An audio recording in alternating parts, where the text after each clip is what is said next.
All right, ladies and gentlemen, welcome back to the channel, guys. Today we have a Los Angeles Laker video for you. Now we're going to talk about their off-season plans here, mainly Dennis Schroder and why they should not re-sign him.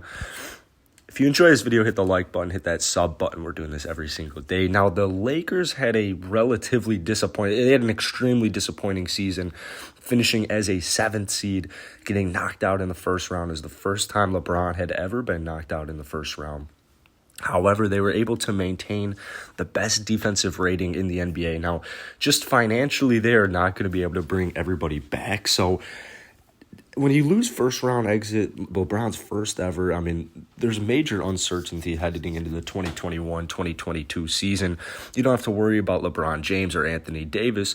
They're under contract for next season, but they do have 8 players who are set to become free agents, and 7 of them are going to be unrestricted. So the biggest question with the Lakers right now, everyone's wondering, is what's going to happen with Dennis Schroder. Now, Dennis Schroder turned down an $84 to $85 million contract extension earlier in the season, and that's just stirred up quite a bit of drama. They were negotiating it throughout the season, but that doesn't mean the Lakers were necessarily pleased with him, who made it clear right when he arrived in a trade from OKC in November that he wanted to start and not be a 6-man.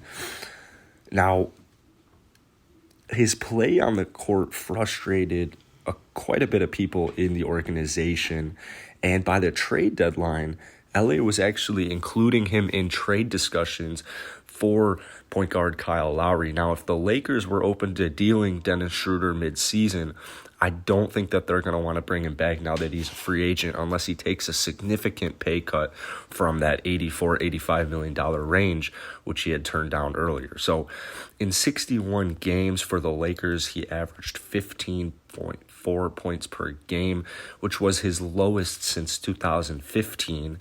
And he did average slightly under 6 assists with 5.8, shot 43.7% from the field. However, during the 6-game playoff series against the Phoenix Suns, he only averaged 14.3 points per game and shot only 40%. So while you have so many different Lakers guys about to hit the market or about to have to get re-signed, it's going to be virtually impossible for them to bring back all their players. So they're definitely going to lose at least 1 or 2 players who are on this last roster. Now, Alex Caruso, who made $2.5 million this past season, he's due for a major raise, and that could receive offers close to the mid-level exemption. Now, he's only 27 years old, but he spent all of his first 4 years with the Los Angeles Lakers. They're definitely going to try and get him back. Now, Alex Caruso did mention he wants to stick around and play with LeBron James, so I would expect Caruso to be back in a Laker uniform. I would also expect THT, Taylor Horton-Tucker, to come back. Now, he is their lone restricted free agent. He's going to get quite a bit of offers from probably the same range. They're going to see if the Lakers can stomach a large luxury tax hit for a developmental player. Now, I think that they will. However, if they re-sign Dennis Schroder, I'm a little worried about a lot of these Lakers guys, because $85 million for a 6th man, a bench point guard, is quite a ridiculous sum. And when you have probably the best player in basketball, or at least top 2 player in all basketball, LeBron James, and you've got a top 10 player in Anthony Davis, those guys are going to be quite pricey. So while the Lakers may not have repeated as the NBA champion or even made a playoff run, they were just heavily affected by injuries throughout the season. LeBron James missed a bunch of time because of an ankle injury. Davis couldn't finish the first round postseason series because of a groin injury.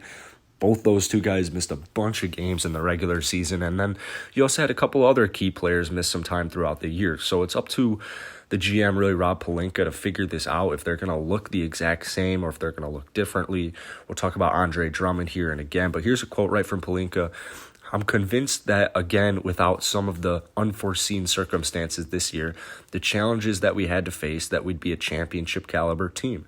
So the goal is to try to keep that core group together. Now, it's going to be very interesting to see how successful the Lakers can do that, especially as they make decisions regarding which free agents they're going to want to prioritize. There's still some time to do that, but there's been a bunch of rumors, a bunch of speculation. I covered this a lot on the page if you guys want to go check that out. But let's talk about Andre Drummond here. Now, there is just absolutely no way Andre Drummond comes back in a Laker uniform unless he takes a significant pay cut, and I'm talking really significant, like less than $5.9 million. At that point, I don't even know if I want Andre Drummond if I'm a Laker fan, because he just clogs the paint. This is a bench player right here. I mean, he is nothing like he used to be.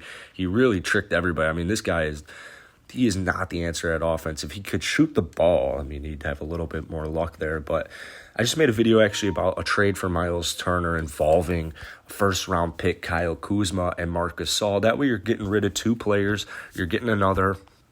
And Miles Turner can just really help this space this floor. So with that being said, I don't think Andre Drummond will be back in a Laker uniform. Now, I'm a little hesitant about Dennis Schroder because he did say he will give everything to be back with the Lakers next season. Now, he's going to be an unrestricted free agent, but there's got to be a team who offers this man way too much money. So we'll see what happens, but it's not looking good for the Lakers as far as couple of different reasons. I would not want Dennis Schroder back, but then you got to really go out and get a point guard because they desperately need a ball-handling, playmaking point guard.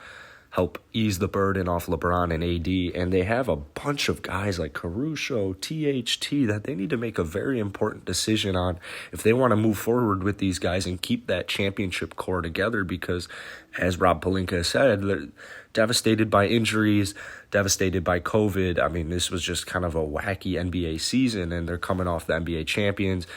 They had a bunch of injuries. You throw all that in there, and you don't know what you're going to get next season. So we'll see what the Lakers do, but that's going to be it for today. If you enjoyed it, hit that like button, hit that sub button. We'll see you guys tomorrow.